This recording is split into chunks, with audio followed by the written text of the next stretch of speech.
Okay, so the issue of functional dependency, we said that, do you see this screen? What screen are you seeing?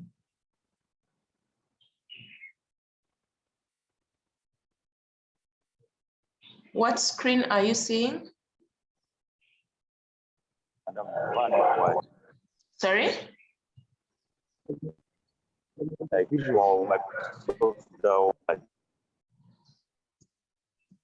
It's a visual, yeah, it's the visual screen. Okay, so the issue of functional dependency, let's take an example that you have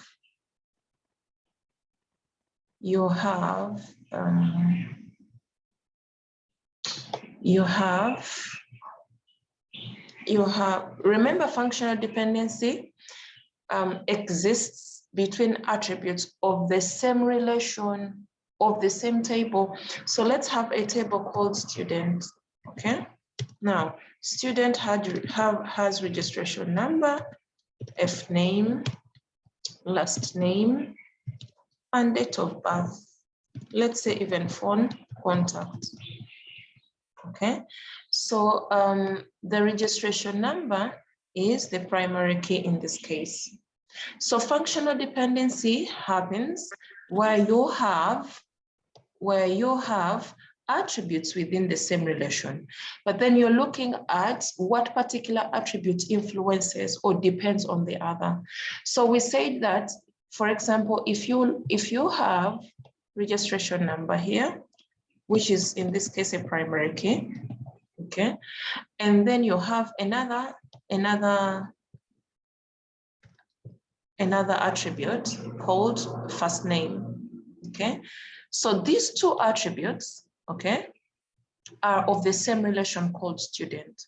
So one thing that the first principle of functional dependency is you're looking at attributes of the same relation. Then second principle is you need to establish which particular attribute determines the other, or which particular attribute depends on the other. So for example, if you look at this registration number and the first name, we say that there is this arrow, okay?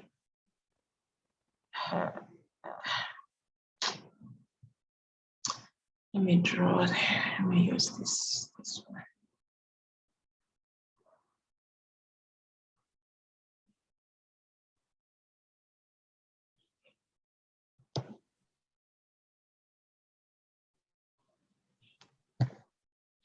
Okay, so in the video, I said that when the arrow is facing, like now the arrow is facing right, it means that the registration number determines the first name. Or you can say the first name depends on the registration number. So that is how you can represent a functional dependency. So it means that registration number determines the first name. And what did we say functional dependency is? We said that attribute A, in this case, let's assume that this one is attribute A. Oh, sorry.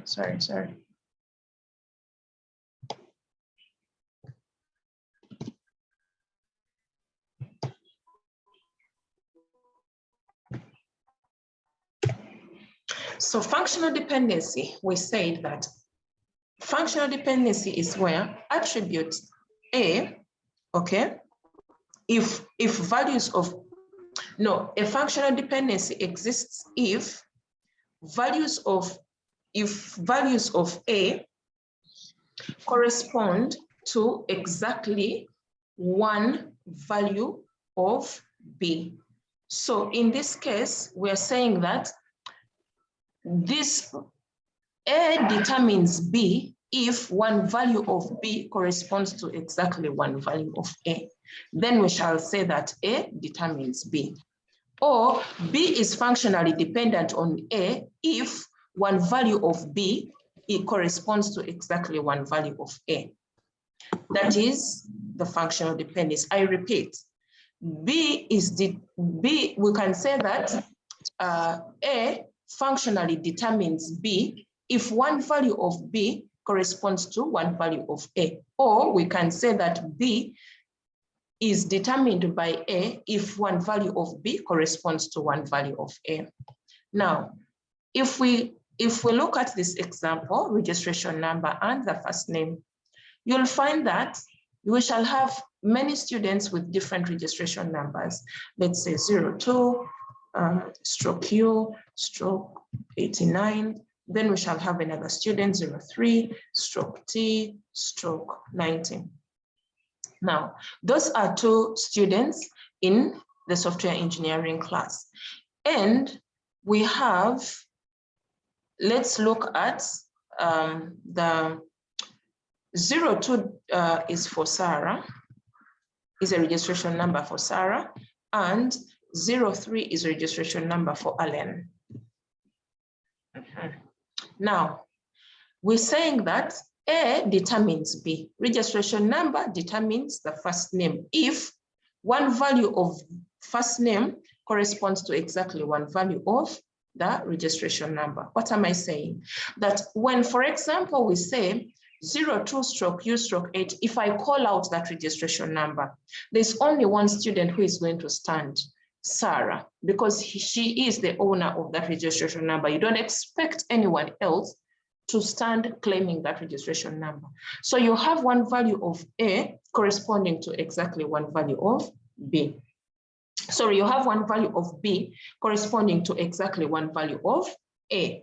However, okay, in that same very class, we might have many students who are called Sarah, okay? You can have another Sarah in that same very class. But that Sarah, that other Sarah also has a different registration number. So that means that the first name cannot determine the registration number. Why? Because you can have many Sarahs in a class who have, you can have Sarah Narankema, Sarah Tinomgisha, Sarah, etc. Sarah, but the Sarahs have different registration numbers. So that means that the first name cannot determine the registration number, because the moment you call Sarah, if I'm to do a roll call and I call Sarah, you're going to have different Sarahs standing in the class, okay? So that is the aspect of functional dependency. So that means first name cannot determine the registration number, but the registration number, when I say 01 stroke U stroke 89, where are you? I'm going to have only one person standing up. So that is the aspect of functional dependency. Sorry, let me first attend to someone in my.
Sorry about it, I had to attend to someone in my office. So that is the aspect of functional dependency. So if you look at this relation here, you will see that registration number determines the first name, but the first name cannot determine the registration number, because, let me do another illustration.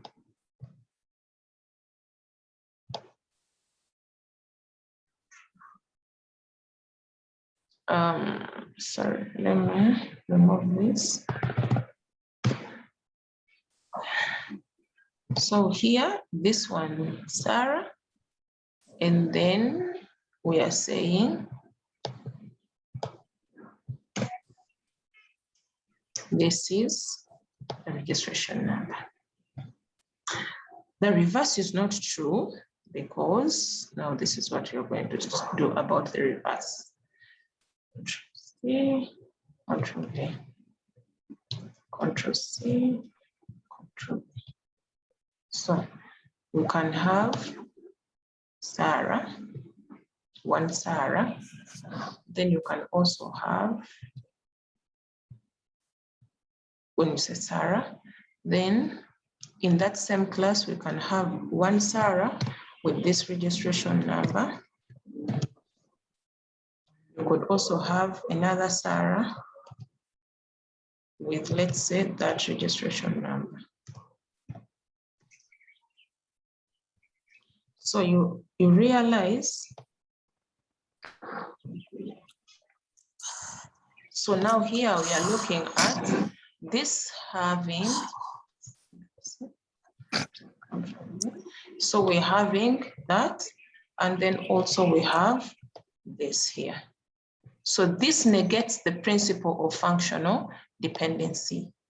That negates the principle of functional dependency, because the principle of functional dependency is attribute A is functionally determines attribute B if one value of B corresponds to exactly one value of A.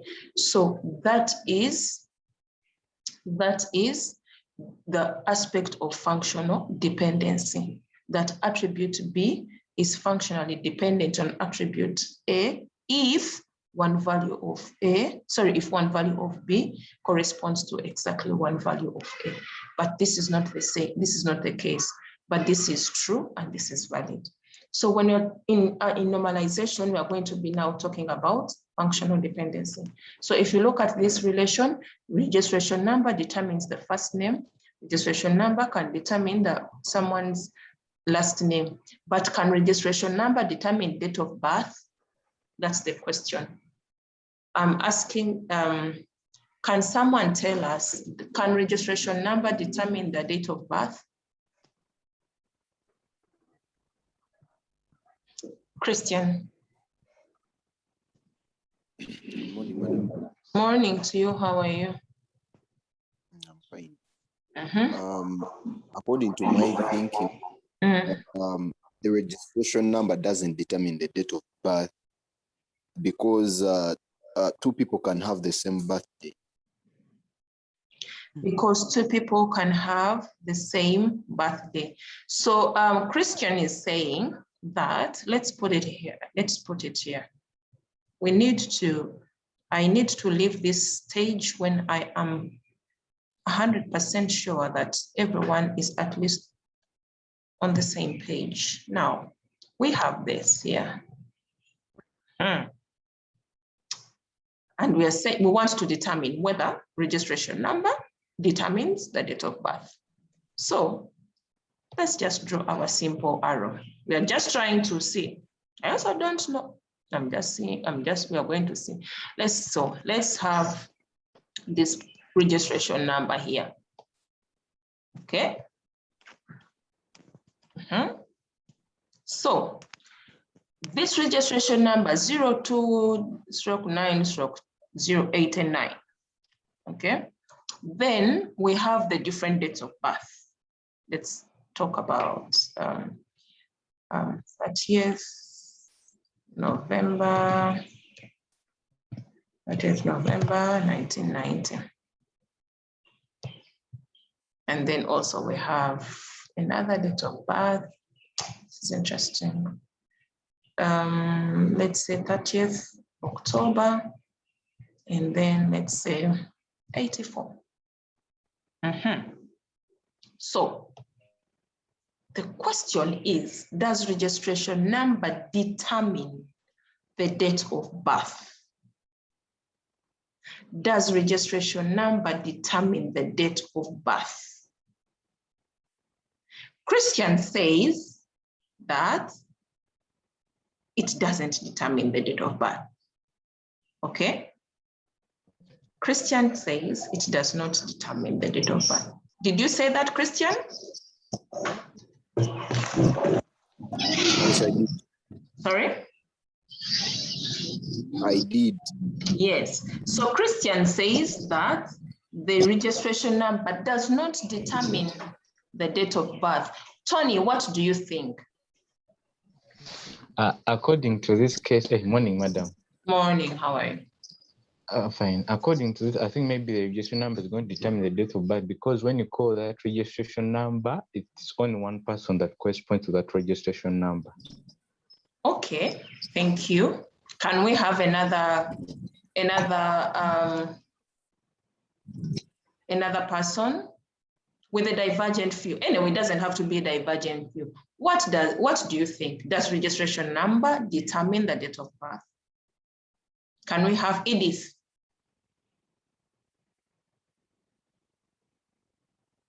Okay, Jennifer Namialo. Good morning, Jennifer. madam. Morning, how are you? I'm okay. So registration number does determine the date of birth, because according to the principle of functional dependency, the value of the date of birth is 1 and corresponding to only one registration number.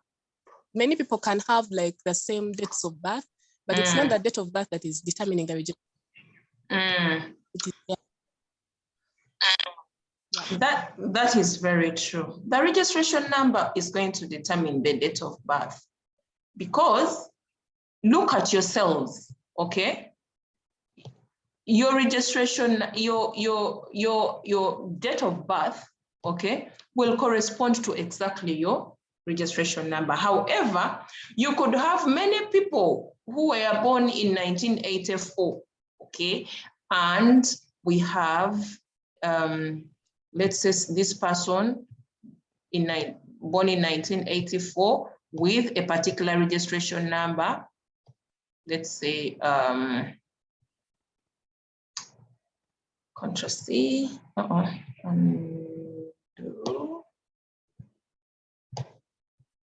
You will be a bit patient with my drawings, because I need everyone to be on board such that we don't leave anyone behind. Okay. So reg number. Control C. So you will see that here you will have this person who was born in 89, let's assume. Then you have this person who was born in 1997. Then you have this person who was born in 2012, okay? So implying that the date of birth cannot determine the registration number, because you see that the moment you talk of a date of birth, same people can be having the same date of birth. So whereas this is true, registration number determines the date of birth, because look at yourself, just give yourself an example that when I say 02/U/89, it will correspond to a particular student of a particular registration, sorry, of a particular name and of a particular date of birth. But if I say 30 October 84, stand up, you will find very many people standing in the class. So that is the difference. Someone's hand was up. Okay, maybe he has lowered it. All right. So also we go to phone contact. Does registration number determine the phone contact? What do you think? What do you think?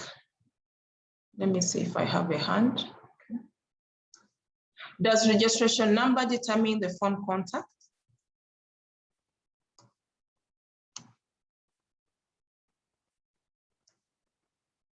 Geoffrey. Yes, good morning, madam. Morning, how are you? I'm good. Me, according to me, I think registration number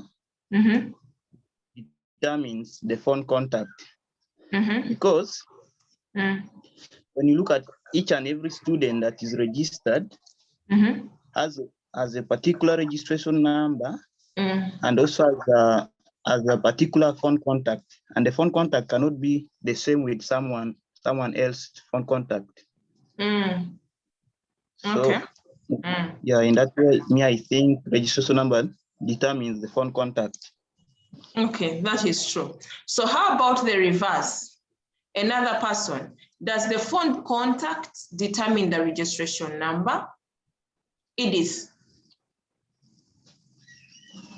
I think the phone contact does determine the registration number because one contact can only belong to one registration number. Each phone contact is unique to a particular registration number. So I think there is functional dependence on both sides. Yeah, so I think that we are riding on an assumption that everyone's phone contact is theirs. Of course, that's what we are riding on. However, there are certain scenarios where people share phone numbers. I have a sister, like for example, at my home, I have a mobile phone, and all my kids are using that mobile phone for their online classes. So when I was registering them, I registered using that same number for the girl who is in P3, and then I also registered the same phone number for the girl who is in P4. So also it depends on the circumstances, but with the ideal situation, those are kids, those are young kids because they can't own a phone. But for the ideal situation, that is true. The phone number can determine the other. So that is the aspect of functional dependency, and it is what I needed to make sure that we are on the same page, because that is what we are going to use in the process of normalization. Okay, so I talked about functional dependency. Now we have seen how functional dependency is and how it works. And it is that functional dependency that determines the relations that are the resultant relations from any given scenario. For example, a scenario that has tables that are unnormalized. So when in the process of creating functional dependency, you are actually creating relations for the new, so from your logical database design. So in my videos, I said that we have three major types of normalization. We have the first normal form, we have the second normal form, and then we have the third normal form. And we said that when you're talking about normalization, there is one thing that is important in the process of normalization one, you need to identify the primary key in the relation. That is number one. You have got, before you think of anything, you have got to identify the primary key in the relation. That's the point number one. Like this one here, you have a relation, you have to ask yourself, which one is the primary key? Now, point number two, you go into functional dependency, okay? Then you start on establishing the functional dependency that exists between the non-primary key attribute and the primary key attribute. So in this case, after identifying your primary key, then you start to question yourself, what is the type of functional dependency that exists between the non-primary key attributes and the primary key attributes? Like this one, we are looking at these non-primary key attributes against the primary key. So that is the most important thing that you need to understand in normalization. Then you start off with, let's say, your process of normalization. So you have the first normal form, you have the second normal form, and then you have the third normal form. How do you know that a table is in the first normal form? How do you know that a table is in the second and the third normal form? So you need, first and foremost, how do you know that the table is not in the first normal form? A table is not in the first normal form if it has repeating values. Okay, we are going to see these things in a practical example. So if a table has repeating values, it is not in the first normal form. If a table has multi-valued attributes, it is not in the first normal form. So there are two things that you need to watch out for in a table. One, if a table has a composite attribute, or if a table has a multi-valued attribute.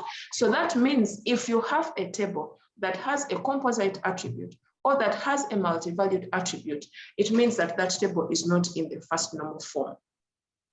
That is the first condition that you need to look out for. Now, if a table, if after realizing that and you say, okay, this is the table, it doesn't have, it has these repeating groups, okay, then what do? You have two options. You can either, one, flatten the table. You flatten the table by creating duplicate values for those repeating groups, or you can create two tables by pulling out those attributes that are dependent on the primary key. You created a new table for them. I'm going to show that practically. I'm just going through what I discussed in the video. Then the second normal form, you're looking at a composite attribute, sorry, a composite primary key. Whenever they tell you to normalize the table in the second normal form, the question is, does this table is this table in the first normal form? Because a table is in the second normal form if, one, it is in the first normal form. That is condition number one. Condition number two, if all non-primary key attributes are fully functionally dependent on the primary key. In other words, there are no partial dependencies, okay? That is when you get to know that the table is in the second normal form. So the most important thing that you need to focus on here now is a composite primary key. That is now for the second normal form, a composite primary key, because you don't want any partial dependencies. What do we mean by partial dependency? Where you have non-primary key attributes. Okay, this is just hypothetical, okay? It's not to mean anything. Now, for the second normal form, if you look at this table here has, can you see the visual? Someone to say yes? Yes. Okay. Yes. Yes. So in the second normal form, you have this relation. Okay. So the first condition is the table should be in the first normal form. In other words, there shouldn't be any multi-valued attribute, there shouldn't be any composite attribute, and there shouldn't be any. And there should, excuse me, someone in my office, give me a sec.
So these two, sorry about it, someone had popped into my office. So these two, this attribute here, sorry, this entity here has this composite attribute. Now a table is in the second normal form if every non-primary key attribute in this relation is fully functionally dependent on the primary key, not part of the primary key. Remember, whenever we're talking a primary key, it doesn't matter how many attributes are part of the primary key. Even if there are five attributes, you say a primary key. Even if there are 2, it's a primary key. Even if there are 100 attributes that are comprising a primary, it's a primary key. But what happens that you'll find that sometimes there are some non-primary key attributes that are depending on only a part of the primary key. For example, you'll find that first name is only depending on the registration number, but it does not depend on the phone contact. Last name is only depending on the registration number. It does not depend on the phone contact. It means that there is what we call a partial dependency. You have some non-primary key attributes that are depending on part of the primary key. So those partial dependencies are not acceptable. So what does that mean? It means that that table is not in the second normal form. But please make sure that when you are presented with a table and they're telling you to, and they're asking you, is it in the second normal form? The first important thing that you need to look at is, does that table have a composite primary key? That is for the second normal form. So once you identify that there is a composite primary key, the second question would be, do all the non-primary key attributes depend on the primary key, or they are partial dependencies? So if they are partial dependencies, what you do is you pull out those attributes that are partially dependent on that attribute, you create a new relation for it, and then you tag along the primary key of that. Anyway, I think that I will have to demonstrate it practically. But you pull out those attributes that are depending on part of the primary key, you create a new relation for them. Okay, and then the other ones also remain in the other table. So that means the resultant will be 2 tables. That is for, we are going to do it practically, but that is for the second normal form. So the third normal form, you're looking at transitive dependency. Okay, a transitive dependency is where you have, I need us to really understand this concept critically, because a normalization number, once fully understood, you can get 20 out of 20. It's like the mapping number. But once not fully understood, you can get even 2 out of 20. And yet it's a very easy number, and you can do it in less than 10 minutes. So when you go to the third normal form and they tell you to normalize the tables to the third normal form, the first condition is 1, the table should be in the first normal form, the table should be in the second normal form, and there shouldn't be any transitive dependency. What is a transitive dependency? A transitive dependency is where you have non-primary key attributes, for example, first name and last name. Okay, so these are non-primary key attributes. So you have these non-primary key attributes, but they are depending, one determines the other, or one depends on the other. And yet, the concept of normalization, no non-primary key attribute should depend on each other. Every non-primary key attribute should depend on the primary key. So where you have like these 2, I'm just giving an example, first name and last name, and you see that these are non-primary key attributes, but there is a dependency between these non-primary key attributes. So it would essentially mean that first name determines last name. So in other words, if first name determines last name, it means that last name is functionally dependent on the first, is the function dependent on the first name. But remember that first name is functionally dependent on the registration number, implying that last name is functionally dependent on the registration number through the first name. I will try to explain it practically when we're working out a number. But what you need to understand, please, please, please, that with the third normal form, you're looking out for non-primary key attributes that are depending on each other. And the moment you realize that there are those non-primary key attributes that are depending on each other, you pull them out, create a new table with them, and you take also the copy of the primary key within the relation where they were, such that you create a new relation for those attributes. So that is the third normal form. So without wasting much time, we are going to look at, there is that example that had project code, project type, it is the project number. So I want you to look at that example. We are going to try and see how we deal with it. And then we're going to try and normalize it up to the third normal form, okay? So this is the table that I am talking about. This one is the table I am talking about. I had instructed your class representatives to tell you to go to Muele and you download it. Now this is the table you're going to normalize up to the third normal form. I have said that once you have a question like this and they tell you to normalize up to the third normal form, the question here would be, is the table in first identifying the primary key of the table? And then second, after identifying the primary key of the table, then you ask yourself, is it in the first normal form? So if you look at the table, is it in the first normal form? The question would be no. Why?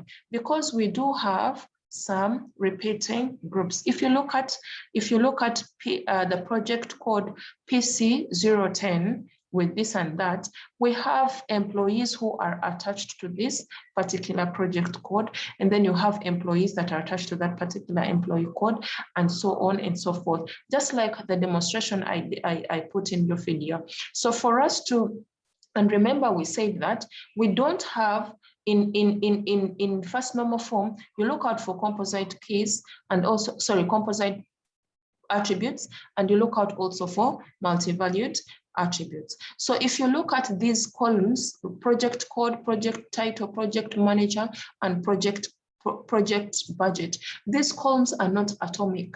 Remember, we are looking at the concept of atomicity. So these columns are not atomic. So how do we make them atomic? Is by doing what we call flattening of the table. So in the first normal form, you can do two things. You either flatten the table such that each and every particular record has a single atomic existence, or you can create tables. For example, like I said, you create you pull out the attributes that are being determined by a particular attribute, create a new table for it, you tag along the primary key of that table, and then this, you leave it the way it is. So if you remember in my demonstration where I was talking about a branch and a staff, where we had a telephone number that was a multi-valued attribute, and we tried to flatten the table, and then another instance, we pulled out the telephone number and we created a new table for the telephone number. So that is how you create the tables and putting them in the first normal form. So what we are going to do is we flatten this table, but because I already have this table and I want us because if I redo it again, it's going to take a lot of my time, and yet I want to do quite a number of demonstration. Let me just post the resultant table that we are going to have. But then for the rest of the tables, we are not going to draw everything, but I'll just be capturing only the attributes. The other data within it, it is upon you to either populate the tables with the data, or you can just leave them just as attributes. At the end of the day, for us, we want only to see what are the resultant tables, even if you do not capture the actual data. Unless, but if in the first normal form, they have told you to create the table in the first normal form and you have the data, then it is imperative that you flatten that table. But for the subsequent tables, the second and the third normal form, you don't really have to populate the tables with the data. You only have to show us the resultant attributes. So the resultant table for that particular scenario is the flattened table is this one.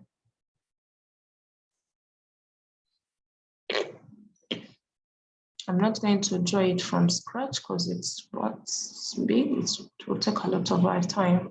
So this is the flattened table. So initially we had project code PC010 as one, and project title, project manager. These were only, it was one record, but yet it has different members or different employees that are working in that particular project. So this is what we call the flattening of the table, by creating duplicate values for these employees, such that you have what you call atomicity of the cells. Okay, this is the flattened table. And in the flattened table, you realize that one, we also have, initially we had project code, which was the primary key. Okay, after flattening when you flatten the table, you realize that you have what you call a composite primary key. So this is your flattened table. That is the first method. The second method, you can, like I said, that you have an option of creating, again, from flattening, you can create tables that you pull out the attributes that are being determined by a particular primary key, such that you create two tables. So in this case, now I am going to do, sorry. I believe that everyone has their table, because I can't be switching. Now, the resultant,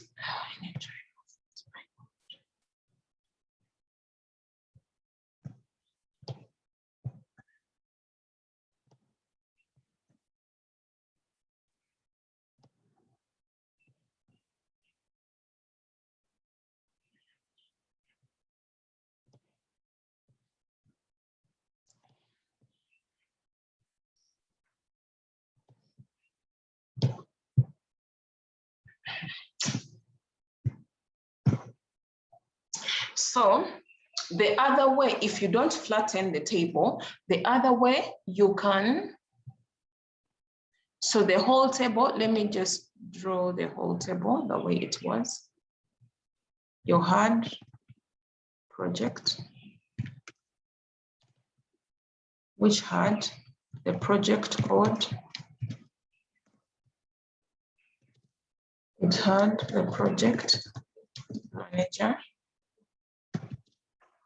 It had project title.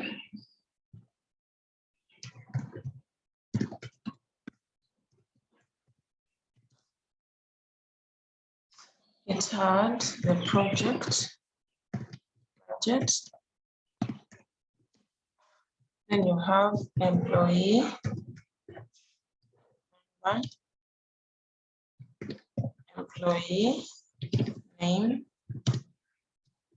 department number,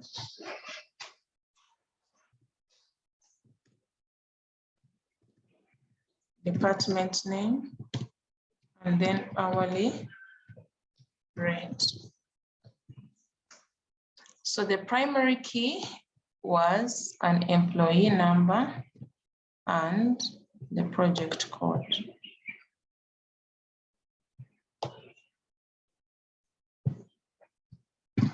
So we have looked at the first flattening of the table. Now the second method is you create. So in this case, you create, we had project code, project title, and project manager, and project budget as one consolidated records. So we pull out these and we create a new, let me just take this.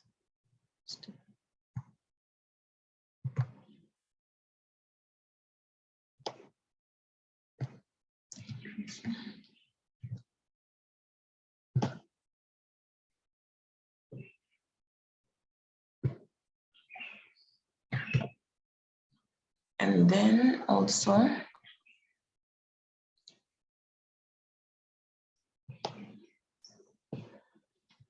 interesting.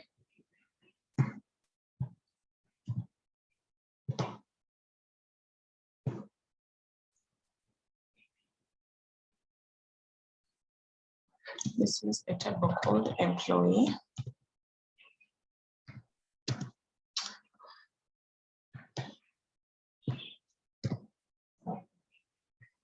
This is a table called employee.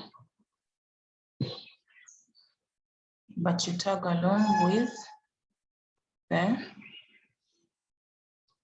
project code, which is the foreign key that references the other.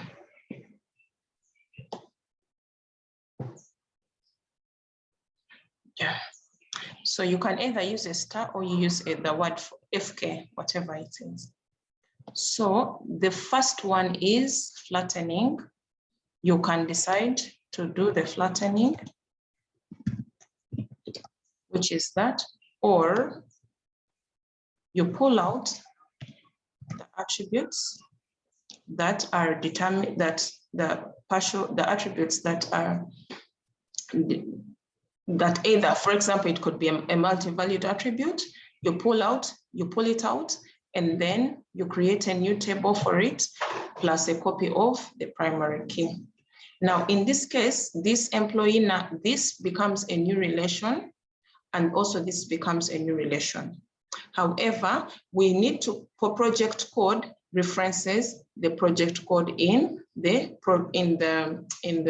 entity called project. So both, remember that the employee works in a given project.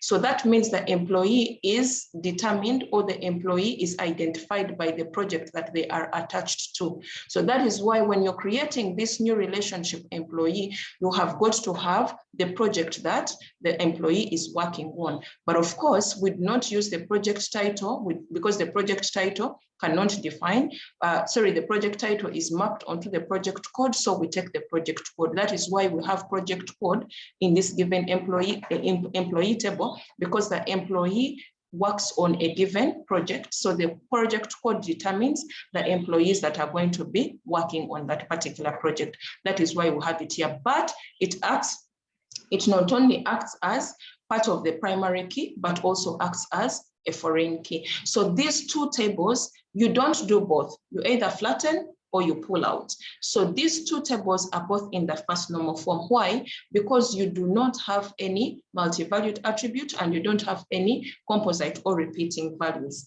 Like I said, you can leave them the way they are, or you can decide to populate these tables with the other figures. The challenge with populating the tables with the other figures, it takes a lot of your time and most students tend not to finish. But when you do this suffices. It is enough. We don't need the data, unless you're going to do the flattening, because the flattening requires you to duplicate some values. Okay, it requires you to duplicate some values for those particular attributes that were either composite attributes or multi-valued attributes. For those particular attributes that are composite or multi-valued and requires you to duplicate the values in terms of flattening the table, then for that first one, the first table, you can please go ahead and populate the figures. But for the subsequent tables, please do not, because it wastes a lot of your time. So these tables are in the first normal form.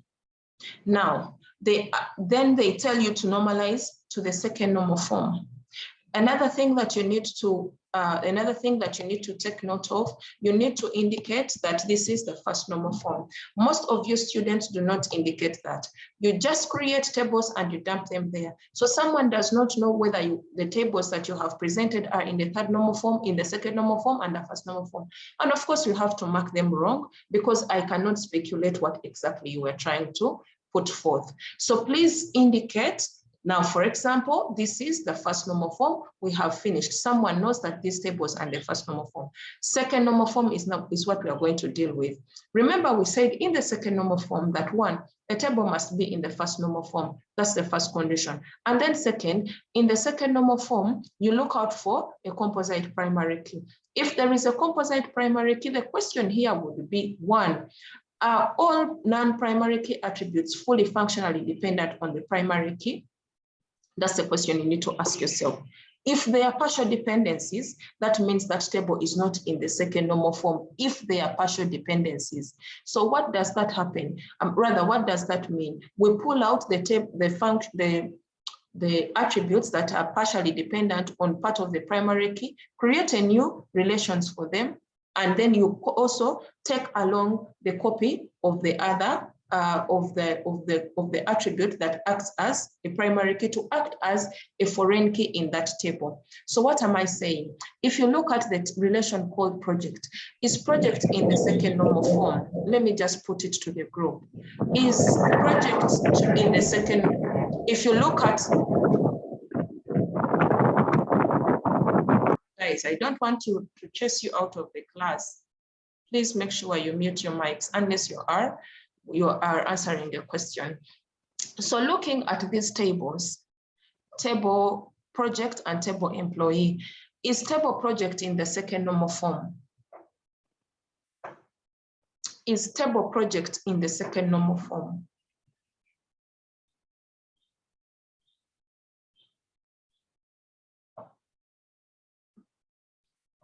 Adrian Mayanja. Adrian Mayanja.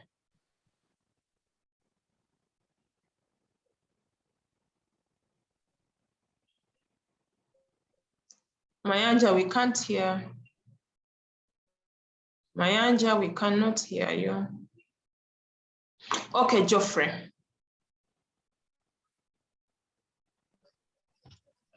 Good morning, Madam Ansami. Morning, how are you? I'm fine.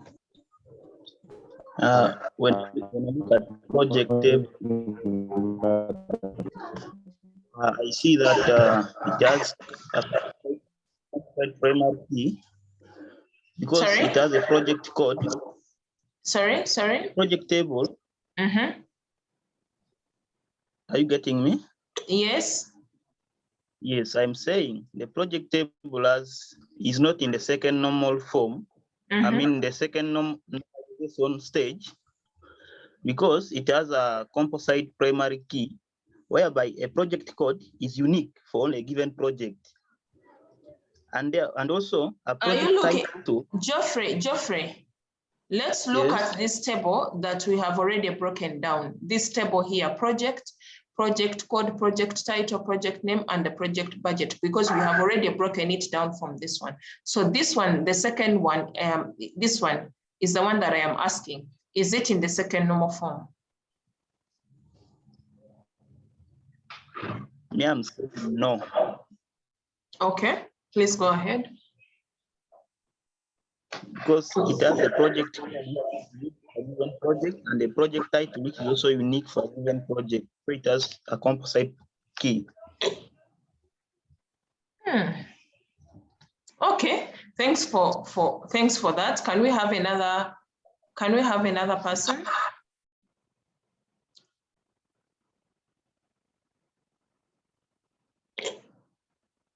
Elizabeth Asimwe.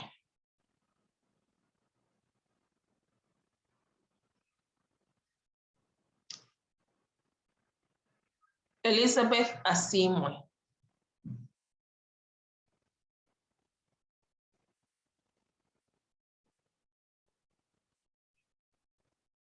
Asimwe Elizabeth.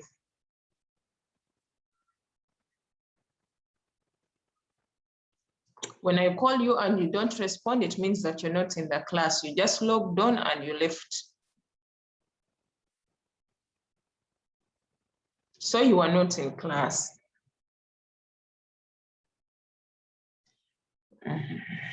Bwire Ivan. Ivan Bwire.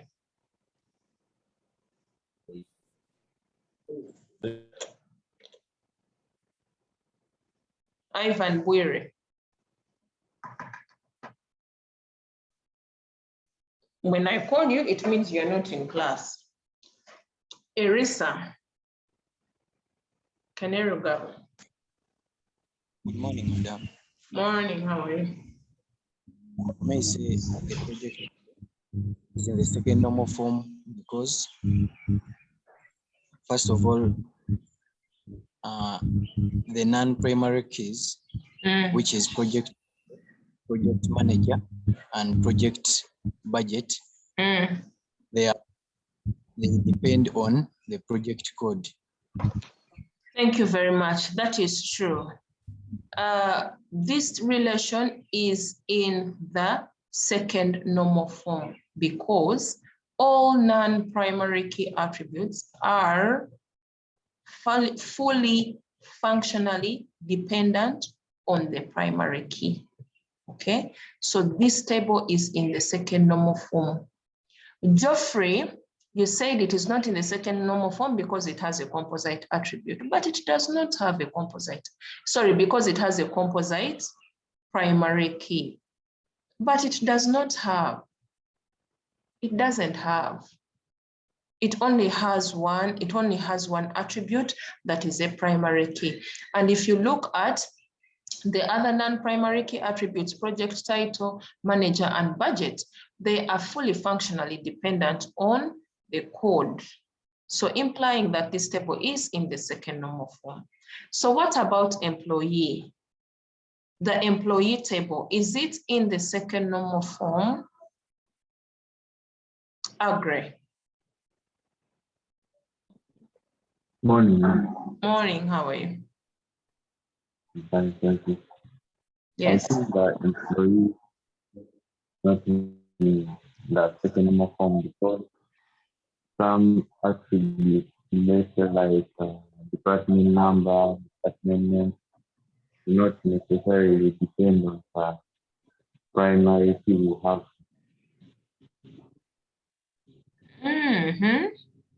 Okay. Thanks for your contribution. Can we have another person? Thanks.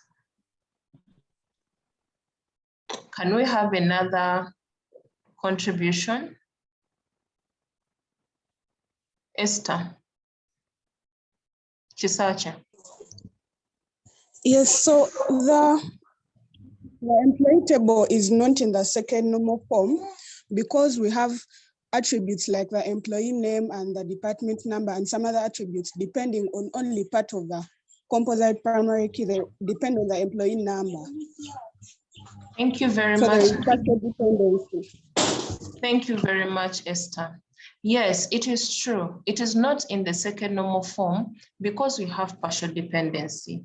For example, you have the employee name is partially dependent on the employee number, okay? Yet and not dependent on the project code. So implying that it is only partially dependent on the primary, on part of the primary key. So we say that for that partial dependency, we pull out, so we create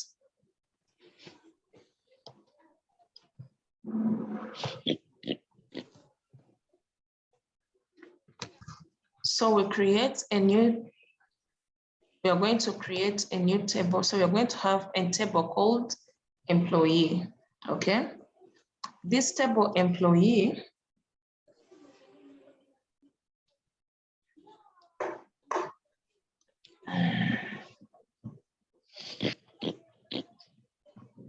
so you have employee. So you look out for the attributes that have a partial dependency. In this case, you realize that employee name partially depends on the employee number. Also the department number, okay? Maybe I should have put it to a class such that people can be in position to generate these functional dependencies. So what are the, can we mention the, can we get people to contribute and what are the functional dependencies that exist in the table called employee? What are the functional dependencies that exist in the table called employee? Because that's when you will be in position to get what I am talking about. Functional dependency one. What? Employee number. Can we have some hands? Simon Desire. Good morning, madam. Morning. Employee name is functionally dependent on the employee number. So we have employee number, and we're saying that it is dependent, so we need to create that. It determines the employee name. Yeah. So let me have this arrow.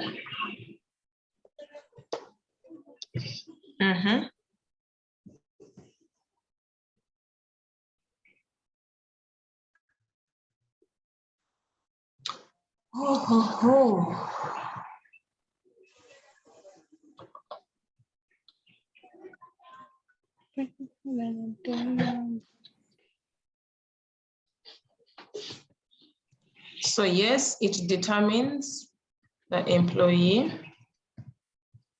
name. What else? What else? Nesta.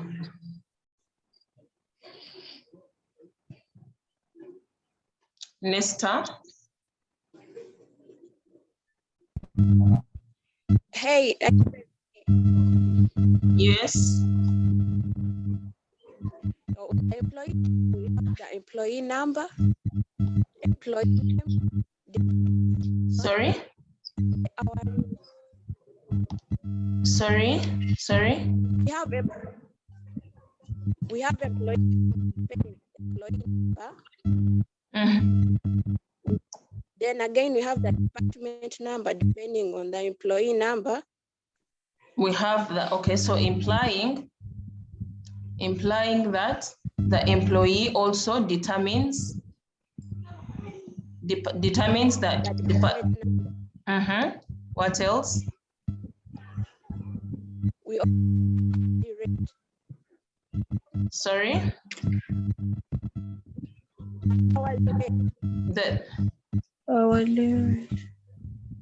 I'm trying to, this drawing is not so easy. Just know that it comes from this. It is so hard. Then you said which one? The hourly rate. And what?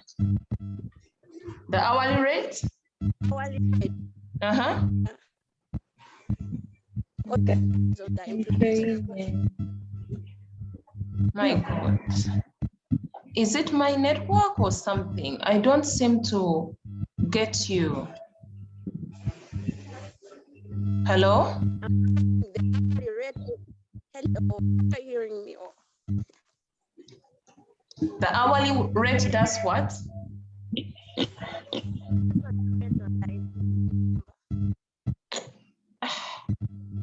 I don't get you really. Esther? So the hourly rate depends on the key.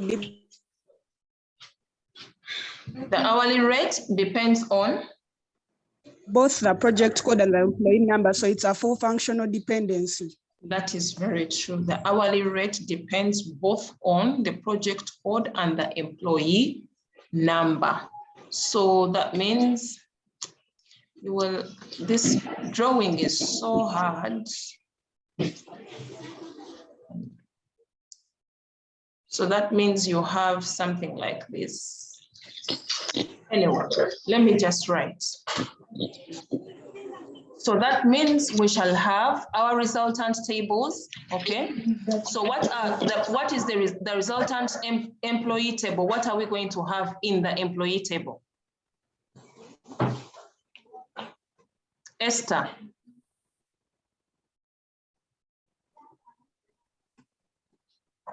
Department name, hourly rate, and what? What are we going to have in our employee table as the resultant?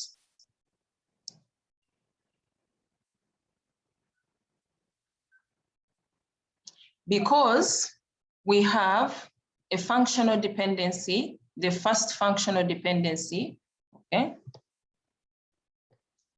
The first functional dependency one, we have employee, okay?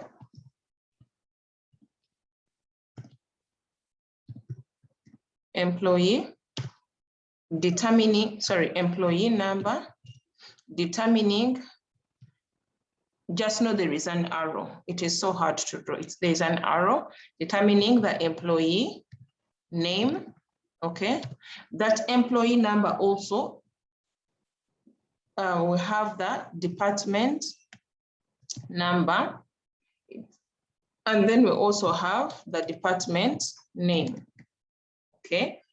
So for each and every particular department, sorry, for each and every particular, remember that a department has many employees, but an employee can only fall in one department, okay? So once you know the department number, okay, you can know the particular employees that are within that particular department. So that is your functional dependency 1, that is coming from this table. Your second functional dependency is, functional dependency 2 is, you have, like what Esther said, a project code and the employee number, okay? They determine the hourly rates, okay? They determine the hourly rates. So in this case, you have the project code, okay? And the employee number, sorry. And the employee number being a composite primary key, but they are also foreign keys. They are also foreign keys. So in this case, this particular employee table, so this becomes your employee, the functional dependency 1 becomes your employee table, and the functional dependency 2, you can call it hours. We can call it hours worked.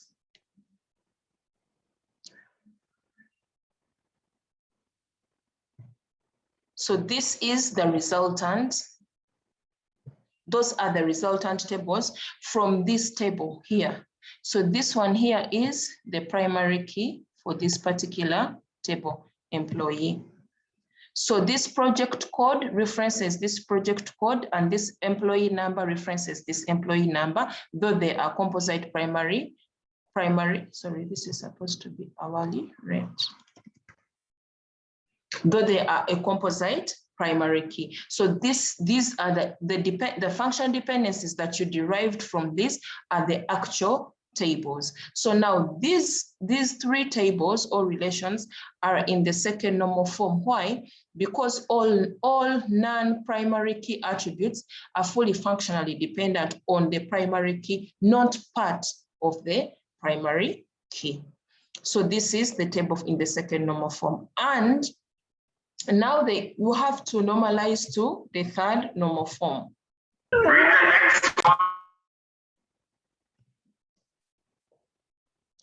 We have to normalize to the third normal form. The question would be, okay, what is Nesta? Nesta, you have your hand up. I'm asking. Yes. Are you yes. Though the network is, sorry? I'm hearing. Yes. Yeah, I thought if you know that number, then you know the department name. Then I would say the department name depends on the department number. I don't know. If you know that department number, then I know the department name. That is true. So why did you include it in the employee table? Remember, we are normalizing to the second normal form.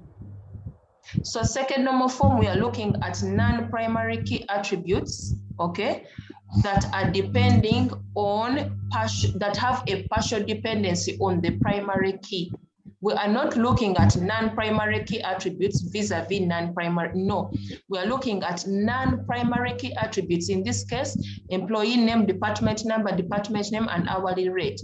We are looking at these, and then we try to ask ourselves, what is their partial dependency? So if you look at department number, department name, and employee name, they have a partial dependency on the employee number. Oh, yeah, I've got it. Okay. Nesta, your hand. Okay, you've lowered it. All right. Yes, Jen. Jen. A question. Sorry. Table. Sorry. The project table. Since we know that the project table is in its second normal form, don't we include it under the normal form category? Yes, we have included it. It's here. Okay. It is here. Thank you. Patricia. Yes, madam. There is this statement that I'm not understanding quite well. Please. That a functional dependency is a property of a relational schema, which they are saying it's the intention and not a property of a particular instance of the schema, the extension. What are they trying to mean? Come again. A functional dependency is a property of a relational schema, the intention, and not a property of a particular instance of the schema extension. I need to look at I need to look at it. I need to look at that whole statement and the context in which it was used. Is it in the chapter that we uploaded? Yes, madam, in the functional dependency chapter. I need to look at the whole statement because reading it and extension in intentional, you said extension and intention. Madam.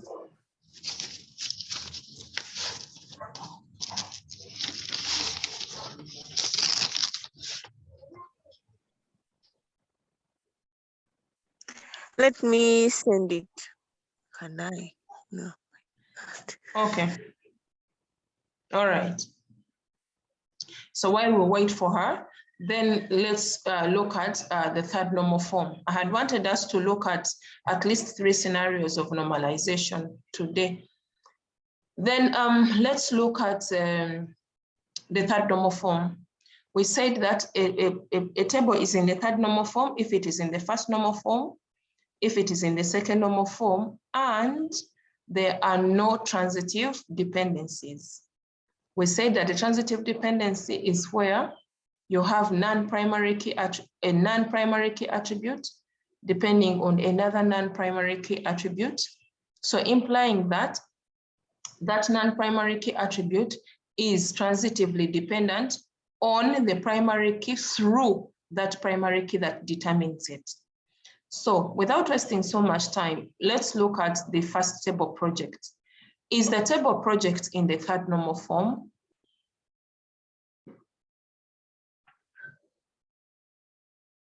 Is the table project in the third normal form?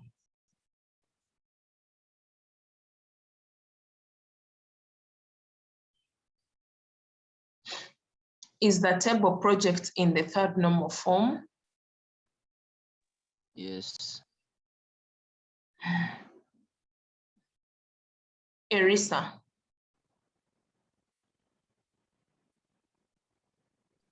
For this case, I say table project is not in the third normal form because the non-primary keys, project title, project manager, and budget are fully dependent on a code, which is not a primary key. They are dependent on? project code, which is not a non-primary key. Erisa, you're saying project code is not a primary key?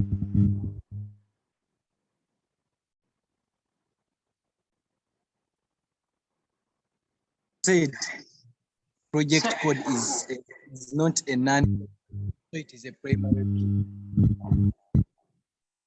My reason was the non-primary key is project budget depend on project code, primary. Yet for a third normal, it would be a third normal form if the project code was a non-primary key, but for this case, it is a primary key. I think you people are mistaken in concepts. A table is in the third normal form if all non-primary, if there is no non-primary key depending on another non-primary key. So what you are explaining, Erisa, is the opposite of what a third normal form is. So in other words, you have to look at, when you have a third normal form, look at only those attributes that are non-primary key and ask yourself, is there any non-primary key attribute that is determining or that is depending on another non-primary key? If it is there, it means that that table is not in the third normal form. I repeat, if there is a non-primary key attribute that is depending on another non-primary key attribute, it means that that table is not in the third normal form. So the question again, is project in the third normal form? Genevieve.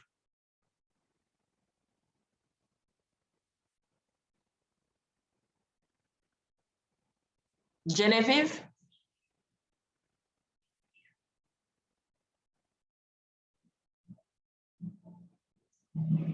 Tony? I think the project table, it is in the third normal form because all non-primary key attributes, they depend on the primary key. That is very true. So the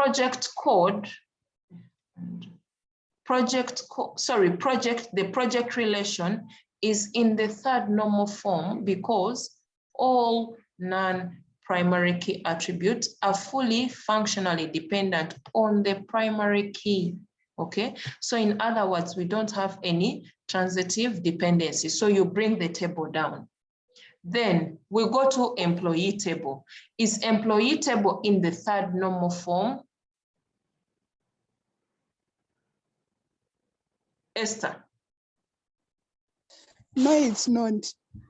Why? Because the department name depends on the department number, and both are non-primary key attributes. Thank you very much. So what do we do? We are going to create two tables. One for the employee. We are going to move the attributes for department and put them in another table. This time, take the employee number and combining it with the department number to form a composite key for the new department table. Yes, so formulate two tables. Okay, thank you very much. So we're gonna have, we're going to bring this table and then we put it down here. We are going to remove,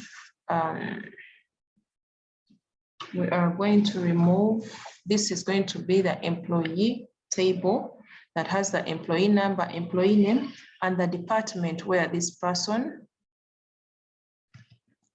is attached. Then we'll create another table, which we are going to call department, because you have department number determining the department name. So we're going to bring this here. And then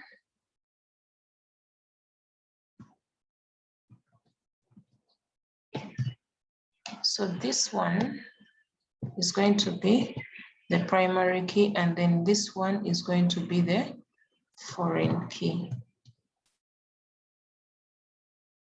This is going to be the foreign key. Referencing, this is going to be the foreign key, referencing this, and then, yeah, foreign key referencing that. I think we are good to go with those two. Then the last table, hours worked. Is it in the third normal form?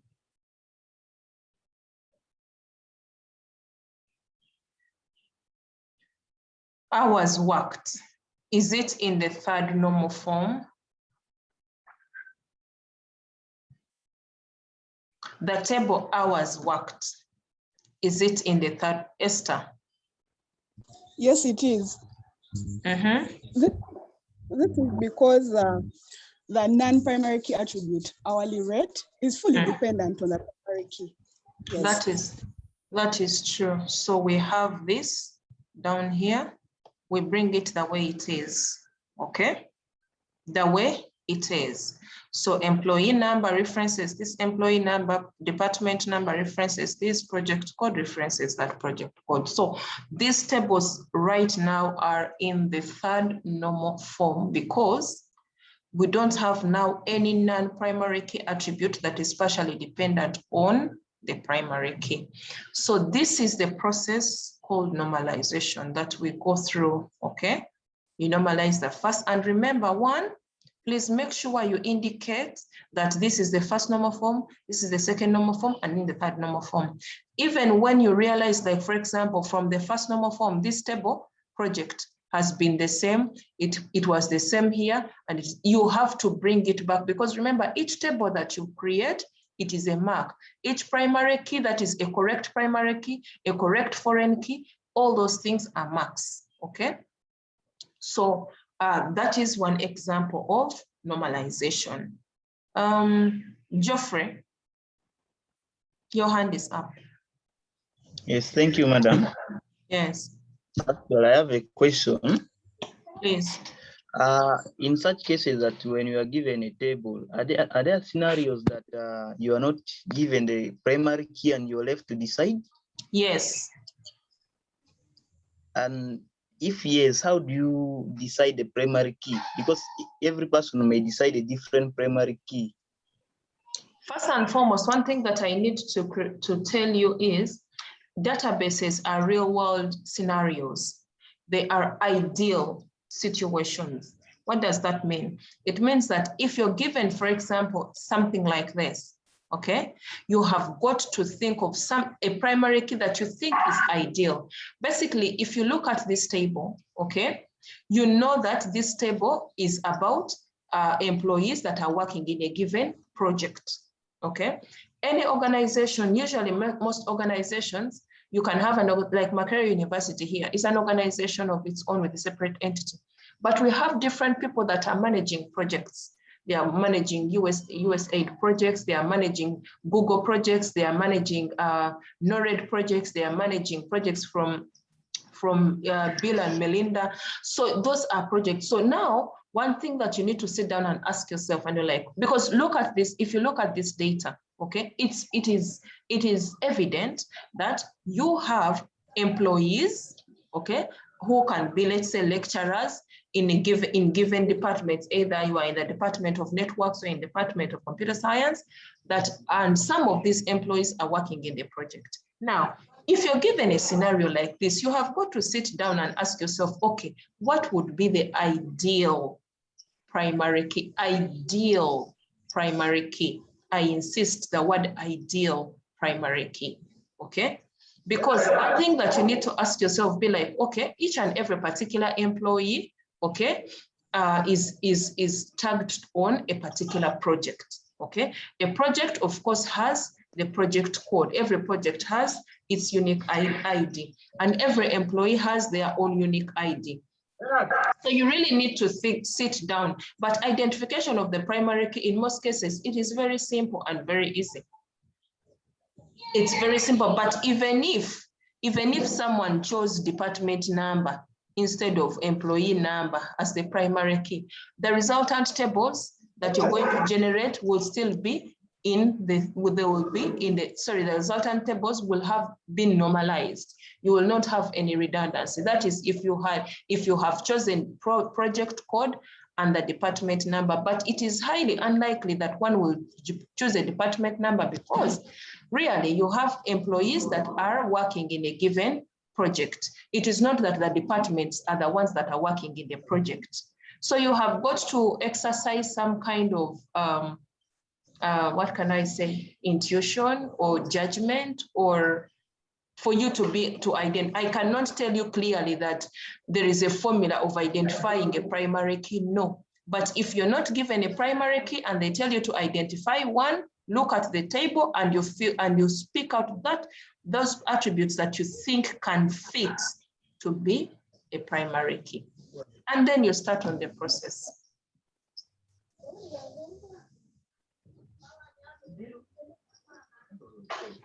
Geoffrey, I think I have answered you. Yes, madam, you're clear. Thank you. Any other project before we look at another scenario? I wanted us to look at another scenario of using a form. You can be given a form and they tell you to normalize by just a form. Again, it is, yes, Patricia, your hand is up. Madam. Yes. That function independence statement was in example section 13.1. Have you said you were going to send it? Maybe I can. Simon here asked, okay, Patricia. Yes, madam. The challenge is, I cannot, because now I have to go open the chapter and then read through it. And then how about if what you will do is either you send me an email or a WhatsApp, and then I respond to it. Otherwise, my challenge is, I have a target of the numbers that I want us to demonstrate today. And if I don't beat it, that means I'm not going to demonstrate them. I'll just leave it at that. And yet I had wanted us to look at the different formats and the different numbers that can come such that you do not get confused. So can you please send me a WhatsApp? I prefer an email. I'll be able to answer you appropriately. Okay, madam. Okay. So we have another scenario of a form. This form here.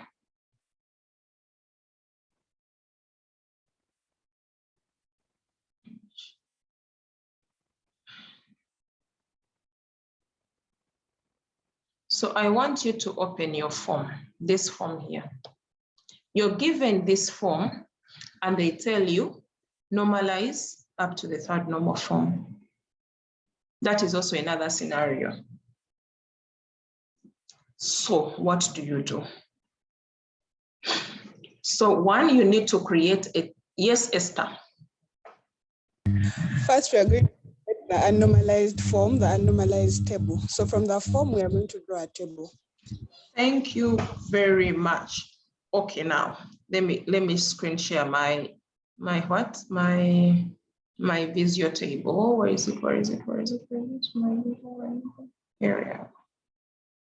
Thank you very much. So what is this? Maybe I can.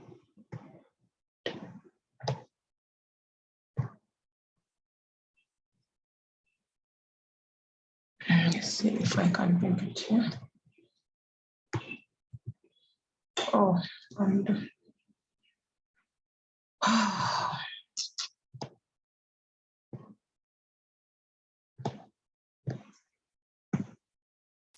I want to see. Okay, so Esther, what is this unnormalized form? Basing on what you see. So the unnormalized form, we usually put 0. We can call it 0 normal form, or unnormalized normal form, whatever it is. So,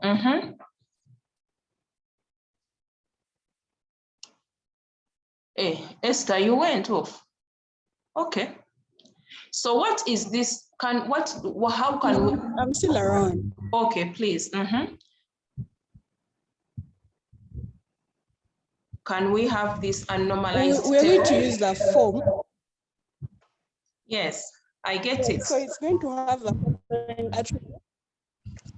the following attributes. Okay. Order number. Order number. Date. Sorry? There is date. Then we shall have the order date. Customer number. Shall have customer number. We have customer name. We shall have the name of the customer. Customer address. We shall have the address. We shall have city, country. We shall have city. It's city, country. Is it composite? Yes. City, country. Product number. So this is like, okay. Product number. Description. Description. Quantity. Quantity. Unit price. Unit price.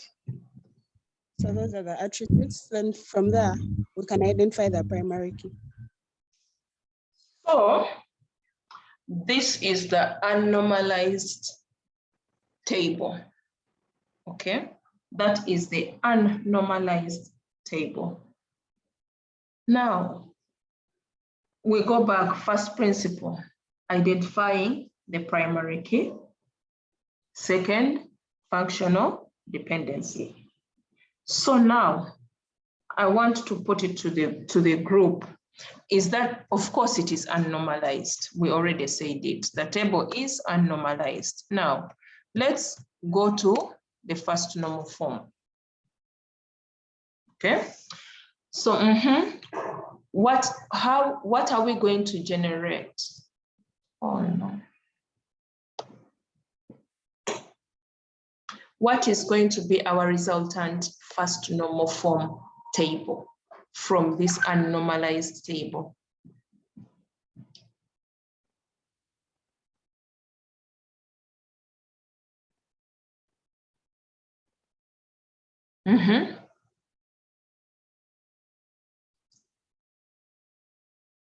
Hello? What is going to be, what tables are we going to have in the first normal form, looking at this unnormalized table?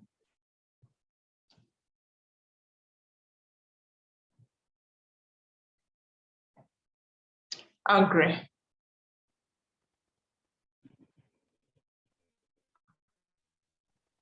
Agree? I think for the first normal form, we're going to have. We're going to have? Yes. Hello? Yes, yes. Two codes.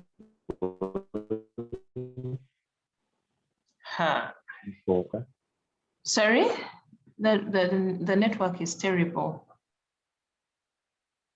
My network is poor. Yeah. Hello? Yes, hello?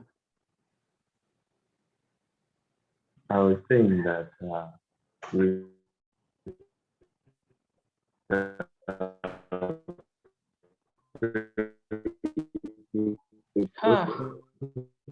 The network is terrible, agree, but thank you. Erisa.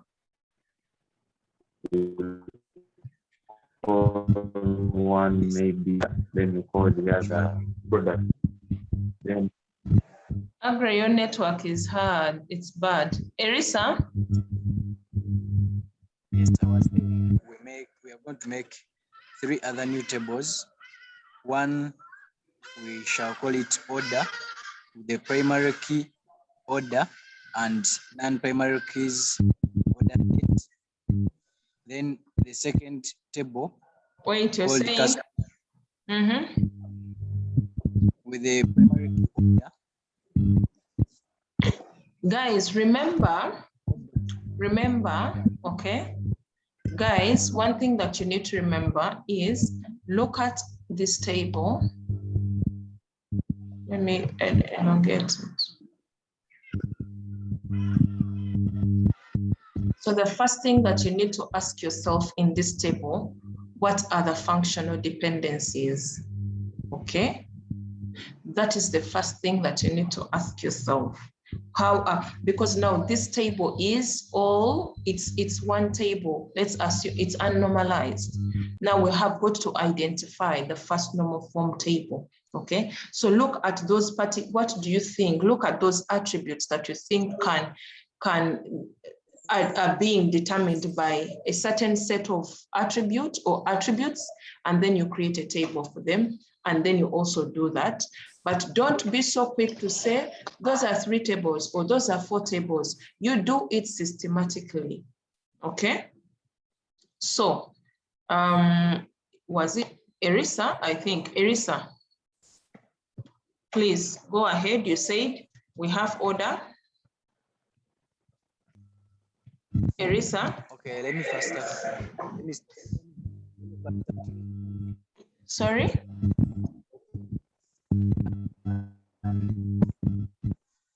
The primary key will be order, which will determine the order date. So it will have the primary key as order hashtag and the non-primary key order date.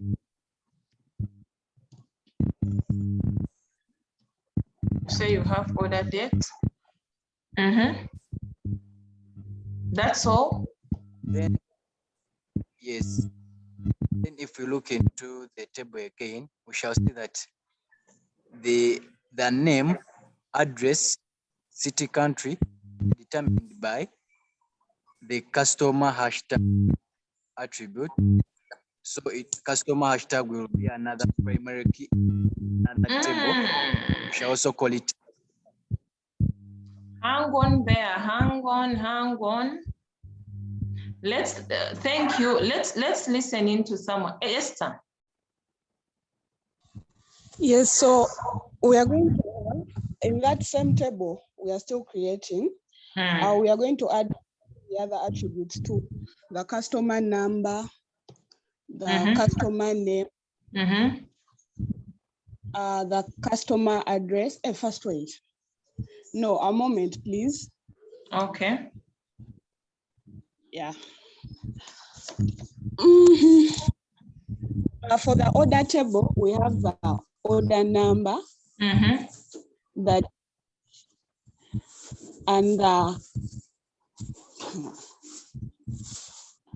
let me first write it down in my book.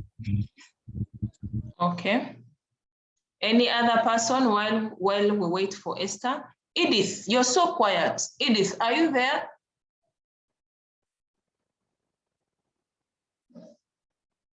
Roman. Yes, I'm here. Roman. Yes, good morning, madam. Morning, how are you? I think we are going to break down that table into 2. The first one being the order table, and it will be comprising of the first 6 attributes, which is the order date, customer, name, address, city, country. Yeah.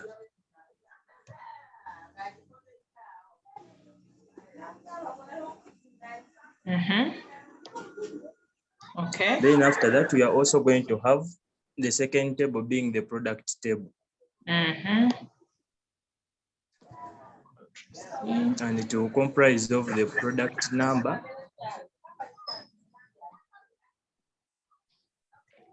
the description, quantity, and unit price. That's very true.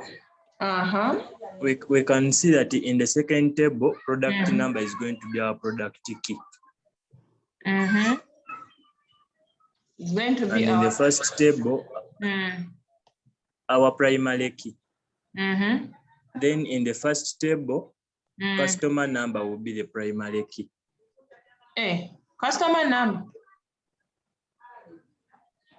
You're saying customer number is the primary key? No, order number will be the primary key. Mm-hmm. Thank you very much. But there's something that is missing. Roman, thank you very much. What else is missing? Something is missing.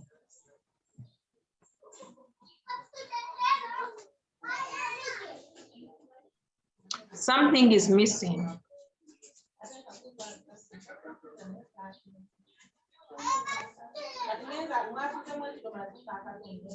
Something is missing. Yeah, but you people, who is that one who is not muting their mics? Christian. Mine is a question. Okay. I'm asking myself, why don't we create 3 tables? Because any person could say maybe they're creating a different table for the customer and the customer detail. So why don't we create a table for customer? Yes, that's my question. We cannot create a table for customer for now because an order is to a customer. That means the order number determines the customer, okay? And since the customer has a name, address, and city, so everything that is tagged to a customer will be in that table. You get it? An order is only existent if there is a customer. So in that case, order number determines the customer. That is why we cannot have customer as a separate entity away from the order in the first normal form. Because remember, in the first normal form, all we are doing is one, we want to deal, of course, this table does not have, it has some figures or it has some values, but it is not like the previous table that we had. So all we can, at this particular moment, it will be, you cannot pull out, you cannot detach a customer from the order at this particular moment in time. You can't detach them. Susan. Takwa. Takwa.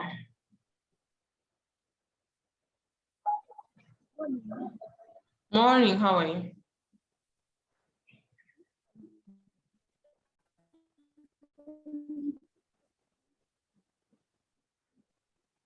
Susan?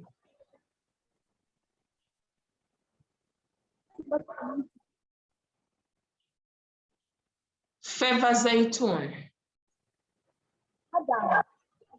Yes. Your network is bad. So yes, Susan. Sorry?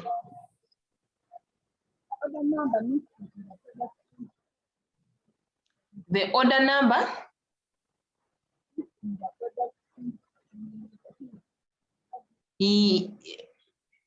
The order number in the product table, right? Is that what you're saying?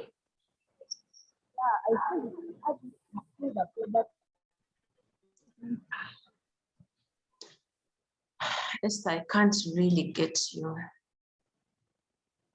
Zaitun, Favor, Nachi, Emba. Good morning. Morning, how are you? Fine, thank you. So we are going to put the order number in the product table to act as a foreign key. that references the primary key in the order table? Yes. This is going to be, actually, the thing is, it's not only a, if you look at this table in its normal and in an unnormalized form, okay, this order number is a what? Is a primary key. That order number is a primary key. So when we are pulling these things out, okay, you create order number, which is the primary key. And then when you're creating this other table, you create the table and then you also carry the copy of the primary key such that it acts as a foreign key in the other table. So that is why here you take this order number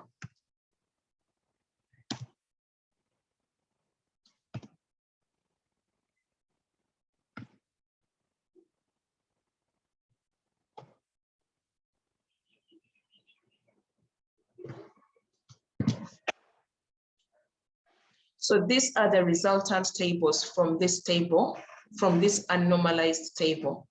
These are the resultant tables. This acting as a foreign key, but which is also part of the primary key. Why? Because also one thing that you need to know is that the order determines the quantity. Okay, when you look at someone's order number, you can know you can determine the quantity that they are taking. You can determine